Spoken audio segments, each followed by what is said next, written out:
अब की बार किसकी सरकार? बीजेपी की तो उम्मीद लग रही है। उम्मीद है। अच्छा, आपके हिसाब से किसकी सरकार होनी चाहिए और क्यों? मोदी तो अच्छा काम कर ही रहे हैं नेशनल लेवल पे। अच्छा काम कर रहे हैं। कोई भी 2-3 काम जो आपको पसंद आ रहे हैं मोदी जी के? मैडम बहुत सारे इकोनॉमिक है, डिफेंस में है। कोरोना के बाद जो स्थिति थी उसके बाद काफ़ी कंट्रोल हुआ है। पूरे वर्ल्ड लेवल पे इंडिया की रेटिंग भी अच्छी हुई है। तो सबसे ज़्यादा ऑनेस्ट, कभी कोई ब्लेम नहीं लगा किसी चीज़ का आज तक 10 साल में। तो और क्या चाहिए, ईमानदारी ज़रूरी है। ईमानदार सरकार है बीजेपी सरकार, आप ये कहना चाहते हैं। केजरीवाल जी जेल से बाहर आ गए हैं, आप इनकी बात से सहमत हैं? बिल्कुल नहीं। ईमानदारी का पैमाना क्या है जरा पूछ लीजिए, कौन कौन से पैरामीटर्स पे ईमानदार हैं। अगले विधायक या सांसद को तोड़ के अपने विधायक या सांसद बना लेना ईमानदारी का पैमाना है।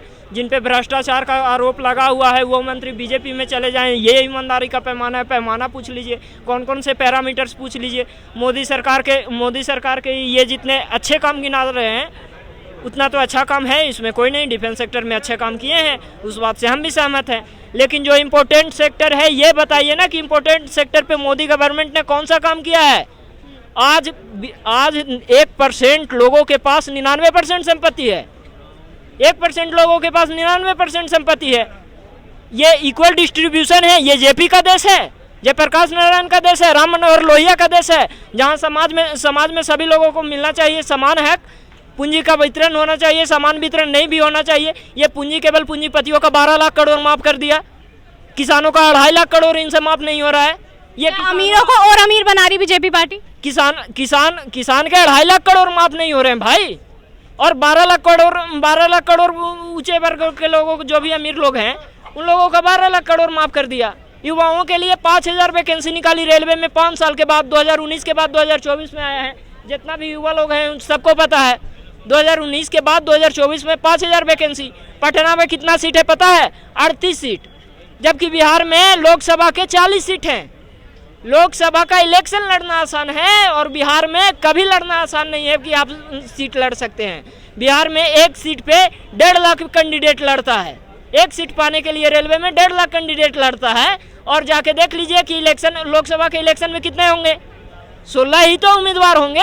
एक सीट पे 16 कैंडिडेट है, 16 होंगे ना, 20 या 22 होंगे। युवाओं के लिए क्या किया है? किसानों के लिए बोला कि 2022 में आज दुगनी हो जाएगी। आज तो वो किसी मंच से बोल ही नहीं रहे हैं कि भैया दुगनी हो गई इसलिए वोट दो। वो वोट देने का पैमाना तो बताएं कि किस लिए हम वोट दें। वोट देने के बारे में बताते हैं, पुलवामा हुआ, ठीक है। आप इनकी बात से सहमत हैं? अब की बार किसकी सरकार? देखिए किसका आता है।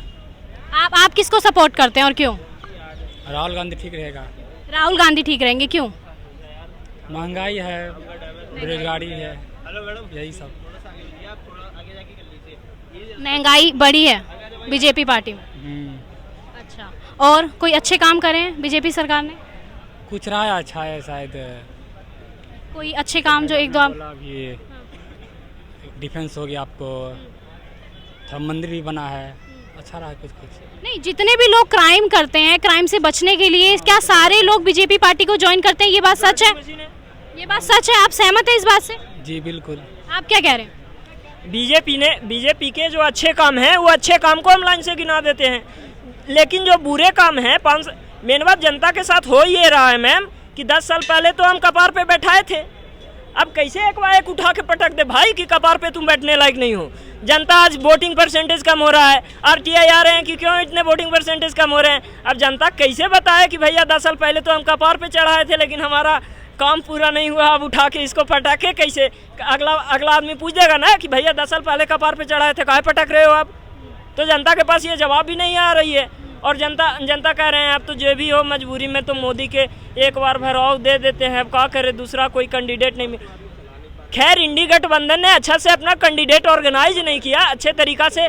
जो होना चाहिए चुनाव के पहले कॉमन मिनिमम एजेंडा तैयार करते, हर एक तरह से अपना CWC का बैठक होता है या जो भी उन लोगों का इंडिया अलायंस का एक बैठक होता, उसमें सीट शेयरिंग होती बढ़िया तरीक़ा से। अगर ये सारी चीज़ें होती तो आज हम निश्चित तौर पे कह सकते हैं कि कांग्रेस की सरकार या इंडिया अलायंस की सरकार बनती, थोड़ा सा मिस्टेक्स है। अब देखिए हाउ फार बीजेपी वर्क। क्या योगी जी की अभी के वोटिंग परसेंटेज कम हुआ? हाँ बिल्कुल, बिल्कुल 3 चरण हो चुके, हाँ बिल्कुल, वोटिंग परसेंटेज कम हुआ। बिल्कुल। किसका वोटिंग परसेंटेज कम हुआ? जनता का, किसका? किस पॉलिटिकल पार्टी का? पॉलिटिकल तुम पार्टी लोगों ने नैरेटिव इतना फैला दिया कि ईवीएम है कि ईवीएम है कि इसलिए जो विपक्ष से चाहने वाले लोग हैं भैया, वो वोट ही देने नहीं चाह रहे। अरे जो वोटिंग परसेंटेज बड़ा है वो बीजेपी का बड़ा है।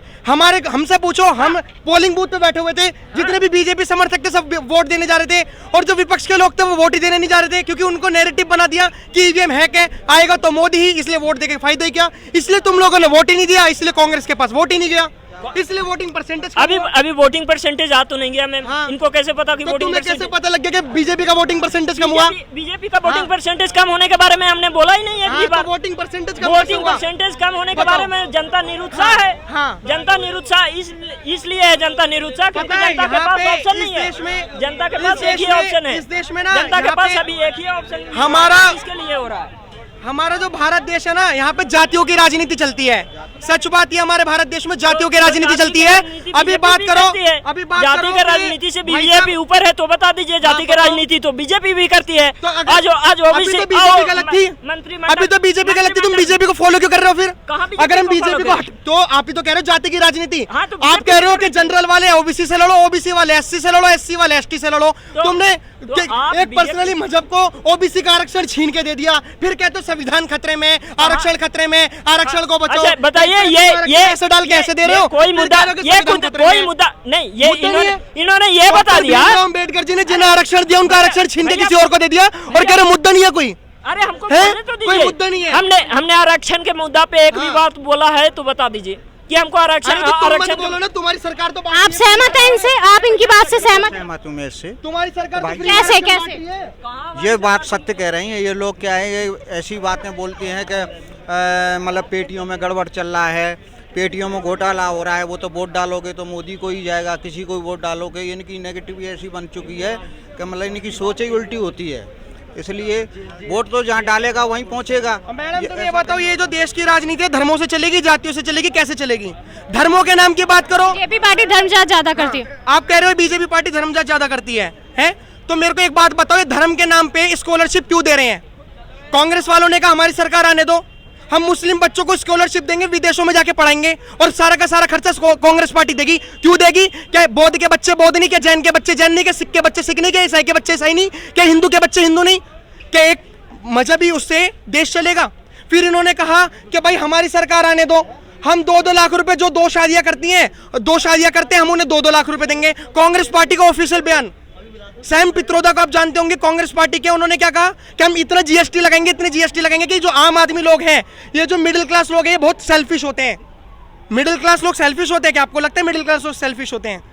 मैडम कुछ ही नहीं होने वाला, ये सिर्फ और सिर्फ खेल रहे हैं। सच बात तो यह है कि हमारे देश की राजनीति अभी भी थोड़ी उथल पुथल है, भाजपा सरकार में भी है, लेकिन इसका मतलब ये नहीं कि अगर भाजपा सरकार गलत है तो कांग्रेस को जिताएं। इसका मतलब ये नहीं कि अगर भाजपा सरकार गलत है तो समाजवादी पार्टी को जिताएं। ये तो इनसे भी गए गुजरे हैं, मैं से बता रहा हूँ। अब रही बात, आपने कही थी कि जो करप्ट लोग हैं वो बीजेपी में घुस रहे हैं, बिल्कुल आपने ये बात कही थी। मैडम एक बात बताइए, जितने भी करप्ट लोग हैं ये बीजेपी में घुस रहे हैं, इसलिए ये लोग करप्ट बन रहे हैं। जब तक इन कांग्रेस पार्टी में थे, जब तक आम आदमी पार्टी में थे, तब तक कोई करप्ट नहीं था। अभी ये लोग बहुत नैरेटिव फैला रहे हैं कि अरविंद केजरीवाल को भाजपा में घुसेड़ दो, उसके बाद सारे केस ही खत्म।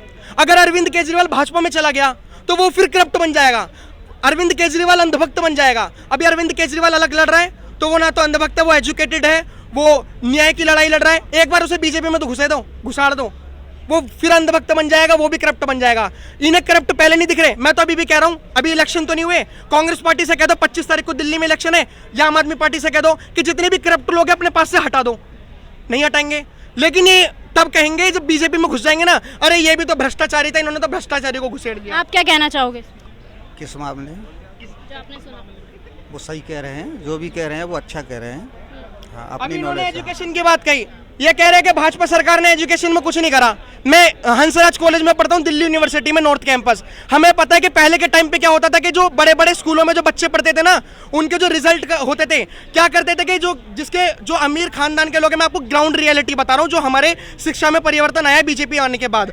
अभी क्या होता था कि जब अच्छे घराने के जो बच्चे होते थे ना, उनके माँ बाप पैसे दे देते थे प्रिंसिपल्स को कि हमारे बच्चे के रिपोर्ट कार्ड में नंबर बढ़ा दीजिए, क्या कहते हैं, परसेंटेज बढ़ा दीजिए। उस परसेंटेज के आधार पे दिल्ली यूनिवर्सिटी में एडमिशन होता था, जेएनयू में एडमिशन होता था, तमाम सेंट्रल यूनिवर्सिटी में एडमिशन होता था। लेकिन अब ऐसे हटके न्यू एजुकेशन पॉलिसी 2020 में लागू हुई, जिसके कारण आपको एंट्रेंस टेस्ट देना होगा।